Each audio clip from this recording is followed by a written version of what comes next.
clip is circulating social media showing the right-wing boyfriend of Marjorie Taylor Greene, one of the leaders of the Republican Party's anti-drag crusade, himself dressed in drag during a Dallas morning news segment watched by men, women, and children alike. Intrigued? Then click that like and subscribe and enjoy the video.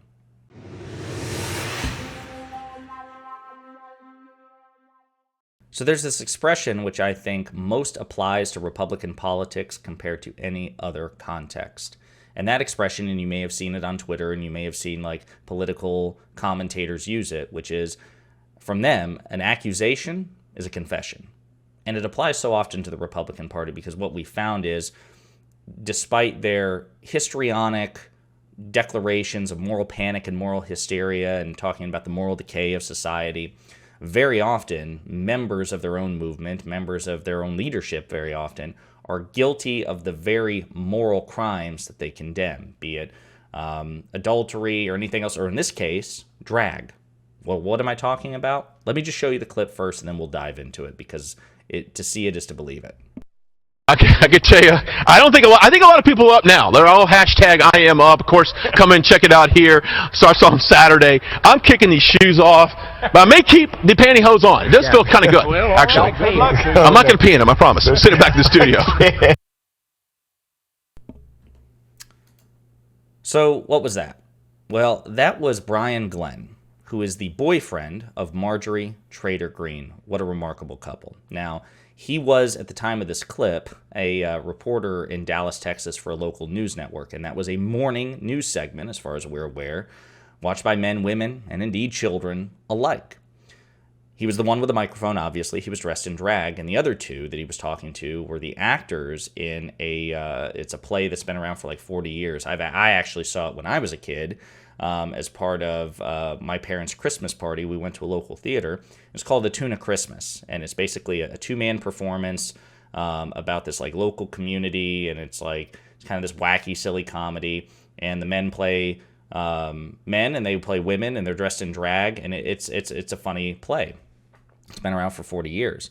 Well, they did a local production in Dallas, Texas, and so Brian Glenn, when he was a reporter for Dallas, Texas, during a morning segment, not only interviewed them, but he went in drag, okay?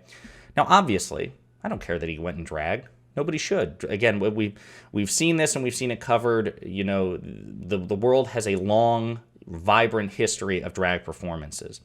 The only reason this is relevant is because Brian Glenn, the man dressed in drag, and his girlfriend, and their members of their ideological cohort in the Republican Party actively condemn people who do drag, particularly those who allegedly do drag exposed to children. Like, apparently, again, if children see a drag performer, that drag performer has committed some sort of heinous moral crime.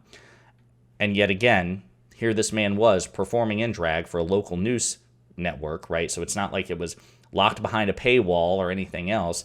This was on TVs in Dallas, Texas, and it was in living rooms, it was in kitchens, it was, you know, in front of single people, families, kids no doubt watched this. This is an example of a man committing the very same, again, moral crime as far as he's concerned, that he is actively condemning others, and that his girlfriend is attempting to use state power to punish via legislation. So the New Republic has a great article about this. Marjorie Taylor Greene, who loves demonizing drag queens, now defends her drag-wearing boyfriend. What specifically? Well, she says, in response to this clip, "I'm literally LOLing. Brian Glenn dressed in drag for morning news in Dallas years ago, reporting on an upcoming local theater production, and the morons over at Patriot Takes, who are circulating this clip, think this is an attack. Brian loves a throwback and is reposting, ha ha ha, the left is so stupid." Well, no, not really. The left doesn't care about this. The left is only pointing out that your principles are inconsistent. You don't mind drag at all. You don't even mind drag at all in front of kids, apparently. The issue is certain types of drag performers that you find particularly morally reprehensible for whatever reason, either the fact that they're trans or the potential sexual orientation, whatever it may be. If it's a right-wing, cisgender straight white guy, then apparently he can dress in drag whenever he damn well pleases and do it in front of whoever he damn well pleases, and it doesn't matter to the GOP. But as this article points out, Representative Greene, who's gone out of her way to attack drag queens, is now defending her drag-wearing boyfriend. She's been dating Brian Glenn since last year. Glenn currently works as a programming director for the conservative Right Side Broadcasting Network, but from 2013 to 2015, he was an anchor for a local Dallas, Texas news station. A video posted to Twitter on Sunday shows him in drag for a morning segment. It's unclear when the segment originally aired.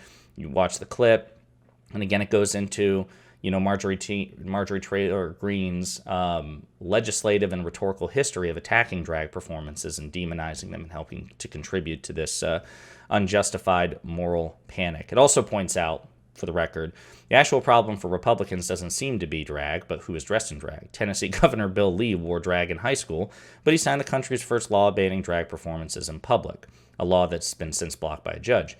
Criminally indicted Representative George Santos dressed in drag in Brazil, but he has since fully embraced the GOP's anti-LGBTQ stances. And now Glenn, who works for a far-right, openly Trump-supporting news network. Okay? This is the point.